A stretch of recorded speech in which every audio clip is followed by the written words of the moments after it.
नमस्कार, आप देख रहे हैं सलील संदेश और मैं हूं आपके साथ शालिनी। अब रुख करेंगे खबरों की ओर। खबर बैतूल के गंज थाना से है, जहां पंजाब नेशनल बैंक में चोरी की एक घटना सामने आई। बता दें कि बैंक के अंदर से 2 लाख रुपए से भरा बैग चोरी हो गया। वहीं पूरी घटना सीसीटीवी कैमरे में कैद हो गई।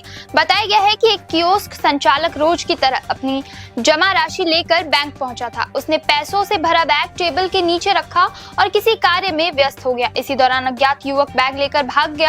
घटना की सूचना मिलते ही मौके पर पहुंची पुलिस ने युवक की पहचान का प्रयास शुरू कर दिया। आसपास के इलाकों में तलाशी अभियान चलाया जा रहा है। खबर देवास जिले के बागली से है, जहां जनजातीय मंत्रालय के आदि कर्मयोगी अभियान अंतर्गत ग्राम सौबाल्यपुर में कलेक्टर प्रशिक्षण कार्यशाला आयोजित की गई।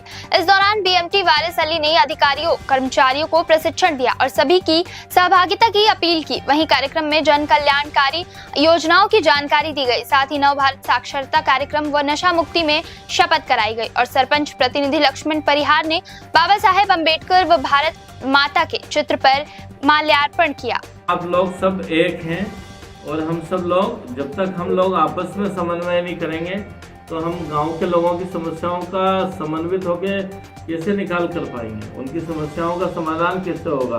तो ये इस कार्यक्रम की थीम है। तो अब हम सब लोग, अभियान कौन सा है ये? आदि कर्मयोगी अभियान। बागली में इस वर्ष भी प्रकृति ने किसानों के मुंह से निवाला छीन लिया। बता दें कि सोयाबीन कटाई प्रारंभ हो चुकी है, लेकिन उत्पाद नाम मात्र का हो रहा है, जिसके कारण किसान निराश परेशान है, क्योंकि फसल में लगी लागत भी हाथ नहीं लग रही है। किसानों का कहना है कि 5 बीघा जमीन लीज पर रखी थी और पूरे खेत में सोयाबीन लगाई थी, लेकिन सोयाबीन फली आने के बाद उसमें दाने नहीं भराए और वह समय से पहले पीली पड़कर सूखने लगी। वहीं अब किसानों ने मांग की है कि किसानों को उचित राहत राशि मिले। देवास जिले में सोयाबीन फसलें का लगभग 50 से 60% नुकसान हुआ है। अभी कलेक्टर महोदय के आदेश के अनुसार सभी पटवारी हलकों में पटवारी रात से घूम रहे हैं, लेकिन जो किसान वास्तविक जो नुकसान है उनकी ना तो संख्या लिखी जा रही है, ना ही अनुमानित परसेंटेज लिखा जा रहा है कितने प्रतिशत नुकसान हुआ है। जबकि बागली क्षेत्र में और देवास जिले के करीब करीब सभी हलकों में लगभग 50 से 60% सोयाबीन फसल में नुकसान हुआ है। तो हम भारतीय किसान के माध्यम से यही मांग करते हैं कि वास्तविक किसानों को लाभ मिले और जो बीमा में सैटेलाइट पद्धति लागू की है उसे भी हटाया जाए, कि वह दोषपूर्ण पद्धति है। हम चाहते हैं कि फसल कटाई प्रयोग के माध्यम से राहत राशि एवं बीमा राशि मिले। खबर बालाघाट के प्रेमनगर से है, जहां फरियादी ने थाना कोतवाली में बीमा क्लेम और एजेंट कोड दिलाने के नाम पर ऑनलाइन धोखाधड़ी की रिपोर्ट दर्ज कराई। जहां थाना कोतवाली में फरियादी की रिपोर्ट पर अपराध पंजीबद्ध कर विवेचना में लिया गया और साइबर सेल और पुलिस टीमों ने संयुक्त कार्रवाई कर एक बड़े ऑनलाइन ठगी गिरोह का पर्दाफाश किया है। अभी इसमें से कुछ आरोपी जिनको हम फर्स्ट केस में उठाते हैं 10 दिन के रिमांड पे थे, आज उनको वापस पेश करेंगे और 10 दिन के रिमांड में हमको गाजियाबाद भी लेके गए, नोएडा लेके गए, उसके बाद वाराणसी भी लेके गए। जहाँ से तो सबसे इम्पोर्टेंट होता है कि आप पूरी चेन एक बार में खोल लेंगे, अदरवाइज वो पैसे के ट्रांजेक्शन पे मिलते नहीं। मुझे चीज सभी लोगों के लिए इसमें सबसे इम्पोर्टेंट चीज है टाइम। यदि आपके साथ किसी भी प्रकार का फाइनेंशियल फ्रॉड हो रहा है, धोखाधड़ी हो रही है, प्लीज 1930 पे कॉल करें, जिससे कि इमीडिएटली पैसे की चेन को रोका जा सके। ये आप जितना डिले करते हैं उतनी ही पॉसिबिलिटी रहती है कि पैसा विड्रॉ हो जाता है। और एक बार कभी बड़ी सिटीज में दिल्ली में अगर कैश विड्रॉल हो गया तो बड़ा मुश्किल रहता है उस व्यक्ति को ट्रेस कर पाना, क्योंकि इसमें भी हमें कई बार पता चला कि सभी लोग मजदूर वर्ग के हैं। जो आप बाकी लोगों को देखेंगे जिनके नाम पे खाते खुले हैं, सभी कोई मजदूर वर्ग का है, बहुत ही निम्न क्या बोलते हैं इकोनॉमिकल बैकग्राउंड से आते हैं।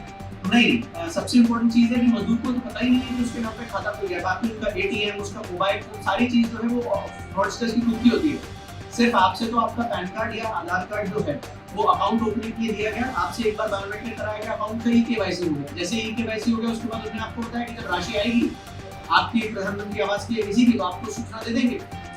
तो आप उसी आधार में, कई लोगों को मजदूरों को तो पता भी नहीं है कि उनके कितने खाते खुले हुए हैं, ये ऑथेंटिकेशन कराने के नाम पे।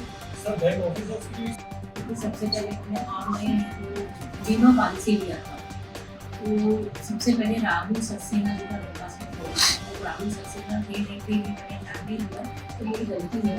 तो उन्होंने ये बताया कि आपका बीमा का क्लेम आया हुआ करीब 10 लाख, और मैंने बीमा लिया था तो मुझे यकीन हो गया कि वो 2 सप्ताह में आया होगा। तो उन्होंने इस बीमा के नाम पे मुझसे कंटिन्यू मतलब धीरे धीरे उसको कंपनी में जोड़ने लगा और बोले कि आप इस कंपनी में भी अपना रिटायर करना पैसा या कुछ पैसा आपके पास में इसको इन्वेस्टमेंट कर देते हैं तो आपको भविष्य में इसका अच्छा लगेगा।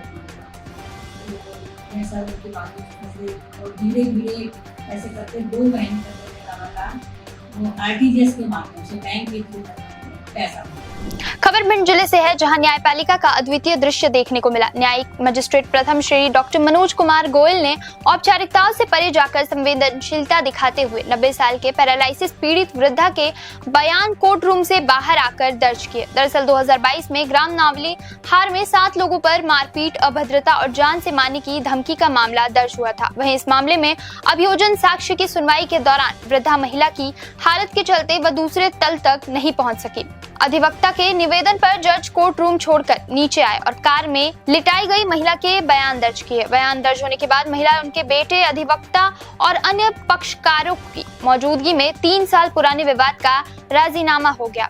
इस कदम से न्यायपालिका ने संवेदनशीलता और मानवीयता की मिसाल पेश की। खरगोन के झरनिया जनपद में अध्यक्ष और उपाध्यक्ष के खिलाफ जनपद सदस्यों ने विरोध के स्वर मुखर किए।